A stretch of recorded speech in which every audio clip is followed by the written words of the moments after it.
रुद्रपुर में विभिन्न श्रमिक संयुक्त संगठनों ने केंद्र सरकार की 4 श्रम संहिताओं लेबर कोड के खिलाफ जोरदार प्रदर्शन किया।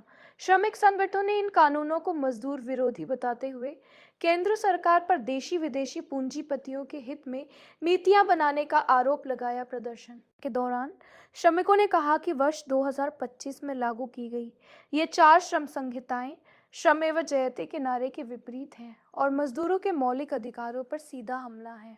संगठनों का आरोप है कि इन श्रम संहिताओं के माध्यम से मजदूरों के संगठित होने के अधिकार को कमजोर किया जा रहा है, स्थायी रोजगार समाप्त कर टर्म एम्प्लॉयमेंट को बढ़ावा दिया जा रहा है और श्रमिक संगठनों की ताकत को कम किया जा रहा है।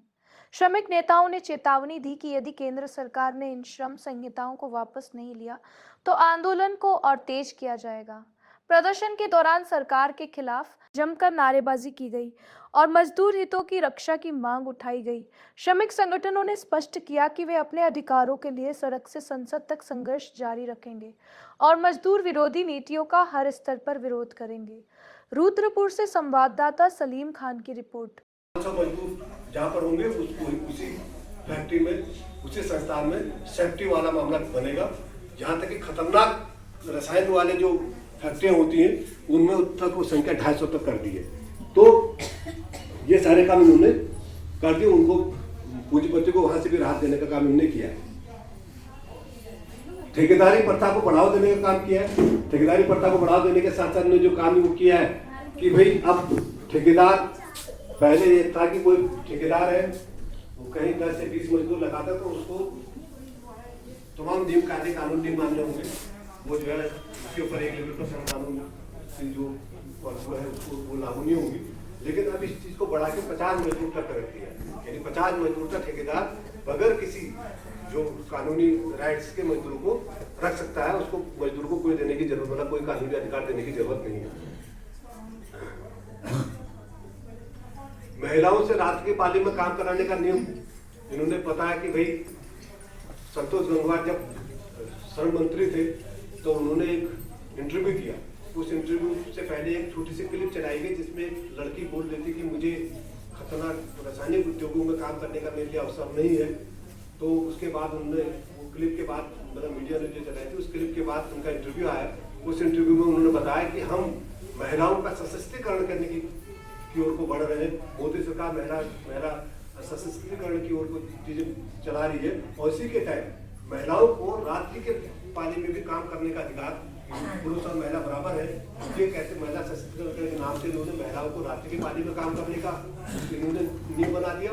और ऐसी खतरनाक जो रासायनिक है या माइंस है, जो खदानें हैं, उन खदानों में भी महिलाओं से काम कराया जा सकता है। ये नियम इन्होंने बना दिया। लेकिन पुराना नियम क्या था कि शाम के 6 बजे से सुबह के 7 बजे के बीच तक जो है महिलाओं को आप फैक्ट्री में काम नहीं करा सकते। अब इन्होंने इस नियम को एकदम बदल दिया महिला सशक्तिकरण के नाम पर। तो हम देखें कि देश के भीतर महिलाओं की जो स्थिति है, तो आज हमारे देश में महिलाओं की जो के ऊपर जो हिंसा हो रही है, घर से जब महिला निकलती है, जाति की जो महिला मजदूर काम भी कर रही है, तो उनके ऊपर किस तरीके से, मतलब वो आज दिन में सुरक्षित नहीं है। लेकिन इन्होंने सस्ते श्रम के चलते और महिला सशक्तिकरण के नाम पर जो महिला को रात की पाली में काम कराने का नियम लिया है। और अभी 12 घंटे काम कराने की इनकी योजना है। इनका कहना है कि भाई जो इन्होंने इन्होंने छोड़ रखे हैं, कुछ समय बाद वो बिहार में और लागू होंगे कि हफ्ते में जो 6 दिन काम होता है, 1 दिन रेस्ट की जगह पर 5 दिन काम करेंगे, 2 दिन रेस्ट होगा।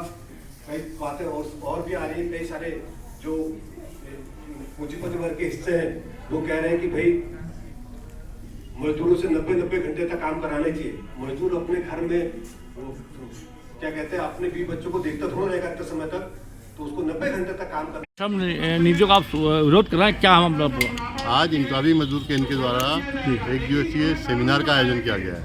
ये सेमिनार जो मजदूर विरोधी श्रम संहिताएँ हैं और जो मजदूर आंदोलन की दिशा है, ये इसका विषय है। हम इस सेमिनार को इसलिए कर रहे हैं कि जो मोदी जी के द्वारा जो 21 तारीख को श्रम संहिताओं को लागू करने की घोषणा की गई है, अभी कोई नियमावली नहीं बनी। उत्तराखंड सरकार ने जो उसमें जो एक नियमावली है, खाली एक क्लॉज उसमें जो ट्रेड यूनियन बनाने का है, उसके लिए नोटिफिकेशन जारी किया है कि जो 21 तारीख से बाद वाली जो यूनियन ने अपना आवेदन करेंगी वो नए के हिसाब से करेंगी, उसके अलावा कोई भी तामझाम नहीं है। हम ये कह रहे हैं कि जो श्रम संहिताएँ आई हैं ये मजदूर विरोधी हैं। ये मजदूरों के जो परमानेंट होने का अधिकार है, फिक्स टर्म में धकेलने की पूरी है और गुलामी की पूरी अवस्था में धकेलने का पूरा मामला है। ये शायद PF इसमें जो है नहीं कट रहा है मजदूरों का, पूरी कंपनी को ठेकेदारी में धकेलने की पूरी बातचीत है। इसके अलावा जो है जो मजदूरों के संवैधानिक अधिकार हैं इकट्ठा होने का, यूनियन बनाने का, वो सब पे जो है कुठाराघात करने की पूरी योजना चल रही है। इस चीज़ का हम लोग विरोध कर रहे हैं। हम ये बात कर रहे हैं कि जो श्रम कानून अस्तित्व में आए 8 में ही आने वाला है, अब 8 घंटे की लड़ाई का दिन के रूप में उसको पूरी दुनिया मनाती है, दुनिया के मजदूर याद करते हैं उसको। जो है यूं ही जो है कानूनों के से वो चीज़ नहीं हुई। हमारे मजदूरों ने संघर्ष किया, उनके ने जो है पूरी सड़कें जो है खून से लाल हुई, तब जा करके जो है उनको जो मजबूर करना पड़ा। और मजदूरों ने घोषणा की बल्कि कि हम 8 घंटे से ज़्यादा काम करेंगे ही नहीं, तब जाके इनको जो है कानून बनाने पड़े। इसलिए जो है ये पूरी जो केंद्रीय स्तर पर जो ट्रेड यूनियन हैं उन्होंने 12 फरवरी की आम हड़ताल की घोषणा की है।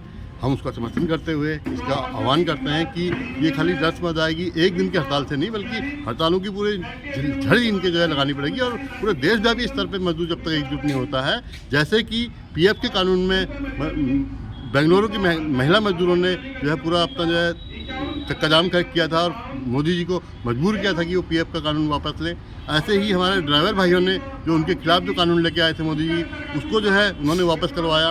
किसान आंदोलन पूरा इसका गवाह है कि 1 साल तक चला आंदोलन, उन्होंने जो है वापस करवाए पूरे जो है किसान विरोधी कृषि कानून। ऐसे ही मजदूरों का आएगा, लेकिन मजदूरों का ज़्यादा समय नहीं लगेगा। वो मुस्कहत से जो है 1 हफ्ते के हड़ताल में जो है मोदी या पूरे जो शासक वर्ग है उसके जो है होश फाकते हो जाएंगे। वो जो है हम ये जानते हैं कि मजदूर वर्ग जो है अगर जाग गया तो वो कुछ भी कर सकता है और इनको जो है वो उनके बिलों में जो है धकेल देगा।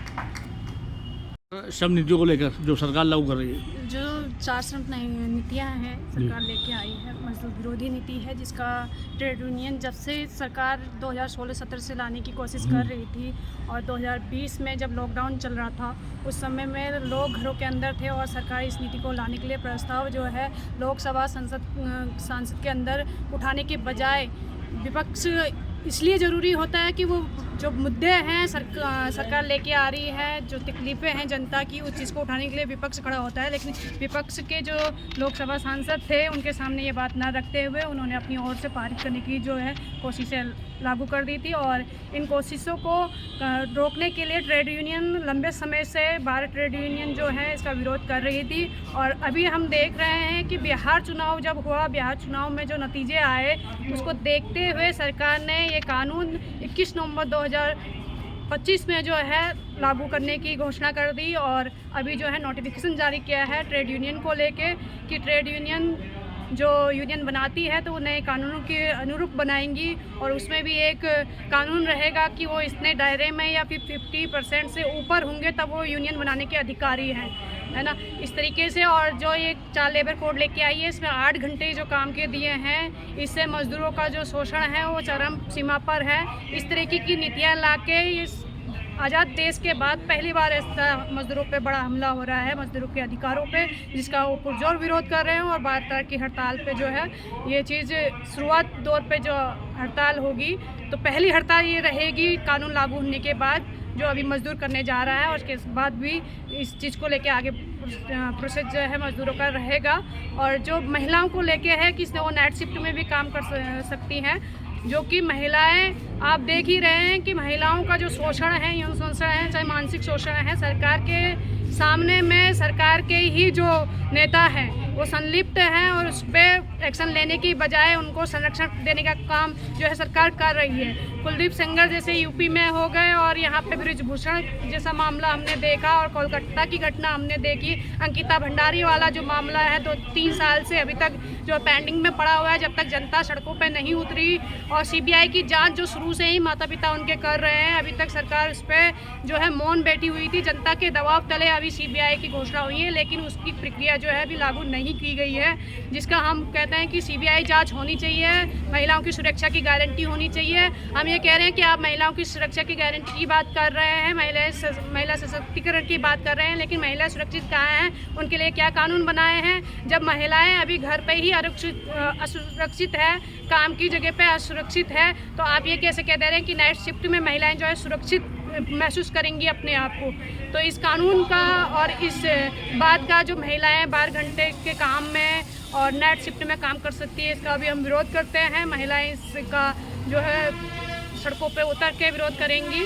और इसी तरीके से उन्होंने अभी फिक्स टर्म की बात की कि मजदूर फिक्स टर्म में जो है काम करे, जो टाइमिंग है वो पहले निर्धारित हो जाए कि उसको 3 साल के लिए 1 साल के लिए वो रख रहा है। और हायर एंड फायर की पॉलिसी जो है सरकार की, इन कानूनी जो नए श्रम संहिताएं हैं उसमें लागू की गई हैं। कभी भी मजदूरों को हायर किया जा सकता है, रखा जाता है, और कभी भी उनको बैकफुट में फेंका जा सकता है। लेकिन कानून जो नए श्रम संहिताएं बने हैं इसमें यह भी है कि मजदूर उसके लिए कुछ नहीं कर सकता, क्योंकि उनके कानून जो है ख़त्म कर दिए हैं। हालांकि सरकार ये बार बार अपनी ओर से कोशिश कर रही है, झूठ फैलाने की प्रोपेगेंडा जो है उनका लगातार बना हुआ है कि ये मजदूर की सुरक्षा के लिए कानून लाए गए हैं, जबकि ये सुरक्षा के कानून है ही नहीं। अगर उसके साथ शोषण हो रहा है और बाहर टर्मिनेट किया जा रहा है, बाहर फेंका जा रहा है, तो वो उस अधिकार में ही नहीं आता है। वो कानून की तरीके से लड़ने के लिए जाता तो है, लेकिन वो घिसा रह जाता है, सालों साल उस प्रक्रिया में रहेगा, लेकिन उसके हाथ कुछ नहीं आएगा, क्योंकि कानून व्यवस्था जो है सरकार ने ख़त्म करके पूंजीपति और कॉरपोरेटों के हित में जो ये 4 श्रम कानून लेके आई है, इसलिए इसका पुरजोर विरोध हम मजदूर करते हैं। और मैं एक 2 AICC ट्रेड यूनियन से हूँ, अनीता अन्ना। धन्यवाद।